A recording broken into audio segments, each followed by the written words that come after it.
പ്രഹ്ലാദന്റെ മകനും മഹാബലി ചക്രവർത്തിയുടെ പിതാവുമായ വിരോചനന്റെ കഥയറിയാമോ? അസുരവംശത്തിൽ പിറന്നെങ്കിലും പ്രഹ്ലാദന്റെ മകനായ വിരോചനൻ ധാർമ്മികനായിരുന്നു. യാഗങ്ങളും വ്രതങ്ങളും നിഷ്ഠയോടെ അനുഷ്ഠിച്ചിരുന്നു. ബ്രാഹ്മണന്മാരോടും അദ്ദേഹം വലിയ ആദരവോടെയാണ് പെരുമാറിയിരുന്നത്.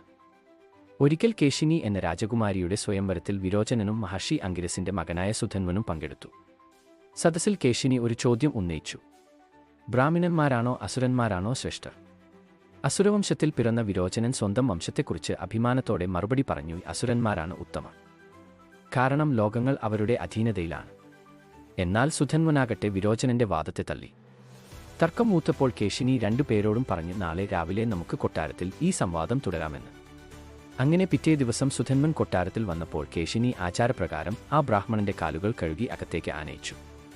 ഇതു കണ്ടുനിന്ന വിരോചനൻ തന്റെ സ്വർണ്ണ സിംഹാസനത്തിൽ തന്നോടൊപ്പം ഇരിക്കുവാൻ സുധന്വനെ ക്ഷണിച്ചു.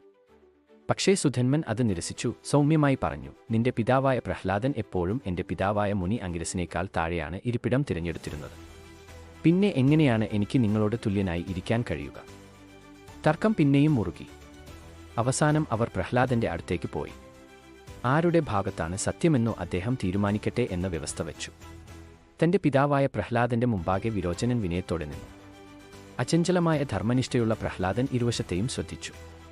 പിന്നെ തന്റെ മകനോടുള്ള സ്നേഹത്തിനുപരി സത്യത്തെ പ്രതിഷ്ഠിച്ച ഹൃദയത്തോടെ അദ്ദേഹം പറഞ്ഞു, മഹർഷി അംഗിരസ് പ്രവൃത്തി കൊണ്ടും ധർമ്മനിഷ്ഠ കൊണ്ടും എന്നെക്കാൾ ശ്രേഷ്ഠനാണ്. അതിനാൽ മുനികുമാരൻ സുധന്വൻ വിരോചനേക്കാൾ വലുതാണ്. വിരോചനൻ സത്യത്തിനു മുന്നിൽ വിനയം പാലിച്ചു. പിതാവിന്റെ വാക്കുകളിൽ വിശ്വാസം വച്ചു സുധന്വന്റെ കാലുകൾ കഴുകി അദ്ദേഹത്തെ സദസ്സിലേക്ക് ആനയിച്ചു. സന്തോഷവാനായ സുധന്വൻ പറഞ്ഞു, കുലമല്ല പ്രവൃത്തിയാണ് മഹത്വം നിശ്ചയിക്കുന്നത്. വാദത്തിൽ തോറ്റെങ്കിലും ബഹുമാനത്തെ അഭിമാനത്തിന് മേലായി കാണുന്നവരുടെ ഹൃദയങ്ങളിൽ വിരോചനൻ ജയിച്ചു.